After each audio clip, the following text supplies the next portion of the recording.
Hello बच्चों, let's see the question. Two identical capacitors are connected in series as shown in figure. A dielectric slab K की value 1 से बड़ी है is placed between the plates of capacitor B and the battery remains connected. Which of the following statements is are correct following the insertion of the dielectric? तो ये before का condition है और ये आफ्टर की कंडीशन है. तो option A है the charge supplied by the battery increases. Option B the capacitance of the system increases. Option C the electric field in the capacitor B increases. And option D is the electrostatic potential energy decreases. Okay, तो यहाँ पे क्या बोला है कि which of the following, कौन सा statement true होगा जब हम डाइलेक्ट्रिक मीडियम इंसर्ट करेंगे. Okay, so our key concept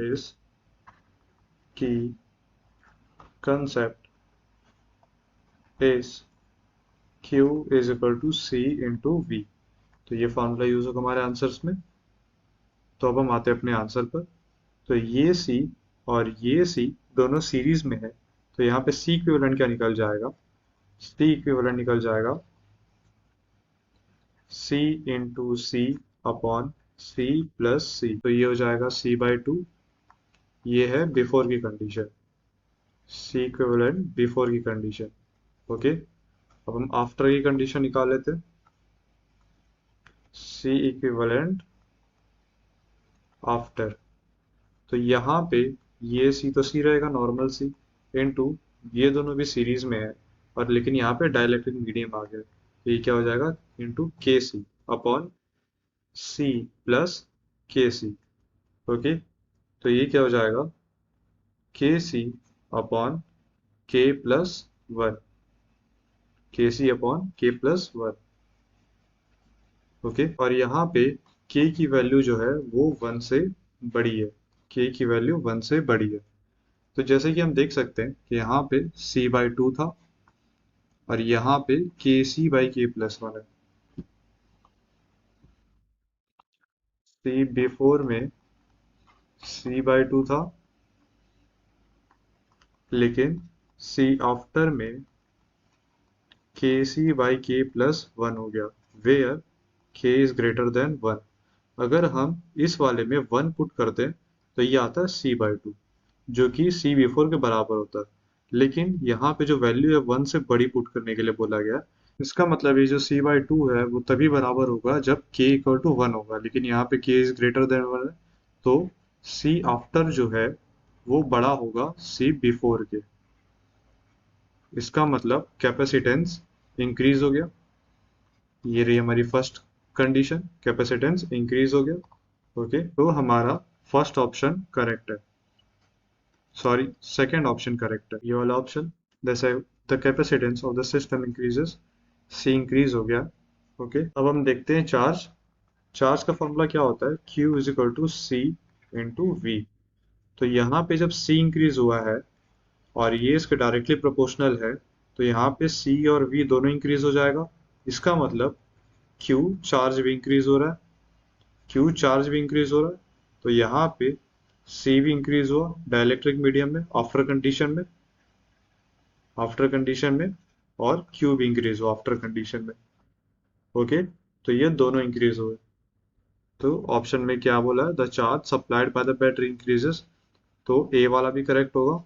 okay, अब हम देखते हैं इलेक्ट्रिक फील्ड. अब अगर हम चार्ज बिफोर वाली कंडीशन में निकालते हैं, जो कि होता है सी वी, और यहाँ पे C1V, यहाँ पे C1 की वैल्यू जो है C/2 इंटू वी, और यहाँ पे Q आफ्टर की कंडीशन में अगर चार्ज निकालते हैं तो C2V is equal to C2V की वैल्यू क्या थी? C2 की KC/K+1, KC/K+1 into V. Okay, तो ये आ गया चार्ज की वैल्यू. और आफ्टर कंडीशन में पोटेंशियल डिफरेंस क्या होगा? पोटेंशियल डिफरेंस आफ्टर कंडीशन में ये होगा Q/C होता है, लेकिन यहाँ पे वो है डाइलेक्ट्रिक मीडियम, तो Q/KC. और अगर हम Q की वैल्यू रखते हैं तो ये हो जाता है KCV upon K+1 upon KC, जो कि होता है V अपॉन K+1, जहाँ पे K जो है वो 1 से बड़ा है. ओके, और अगर यहाँ पे k 1 से बड़ा है और q बिफोर में ये वाली कंडीशन आ रही थी, और यहाँ पे भी अगर हम वोल्टेज निकाल लेते हैं v बिफोर वाली कंडीशन में अगर वोल्टेज निकाल लेते हैं तो ये कितना हो जाएगा q बाई सी, और ये normally c by two into V upon C हो जाएगा। ओके, जो कि होता है v बाई टू। तो यहाँ पे वोल्टेज निकला है v बाई टू और यहाँ पे वोल्टेज निकला है v अपॉन के प्लस वन। तो अगर हम यहाँ पे वन रखते हैं तो ही ये v बाई टू होगा, लेकिन यहाँ पे वैल्यू जो है k से बड़ी है, तो इसका मतलब v आफ्टर यहाँ पे ज़्यादा हुआ, v आफ्टर यहाँ पे ज़्यादा हुआ v बिफोर से। ओके, तो यहाँ पे वोल्टेज जो है वो बढ़ रही है डाइलेक्ट्रिक मीडियम में, वोल्टेज बढ़ रही है डाइलेक्ट्रिक मीडियम में।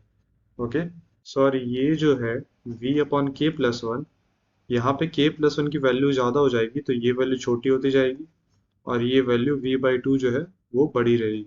ओके, तो यहाँ पे ये नहीं होगा, यहाँ पे होगा v बिफोर ज़्यादा रहेगा v आफ्टर से।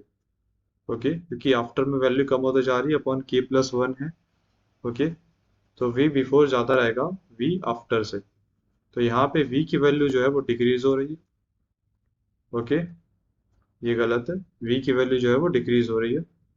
तो E इज इक्वल टू क्या होता है, E is equal to v by d, where v before is greater than v after. Okay, तो यहाँ पे जो वोल्टेज की वैल्यू है, मतलब ये जो E की वैल्यू है वो डायरेक्ट प्रोपोर्शनल है v के। तो यहाँ पे क्या हुआ, v जो है वो घट रही है क्योंकि पहले ज्यादा थी और बाद में कम है, तो E जो है वो घट रही है। हमारे ऑप्शन में ये गलत होगा। अब हम देखते हैं इलेक्ट्रोस्टैटिक पोटेंशियल एनर्जी।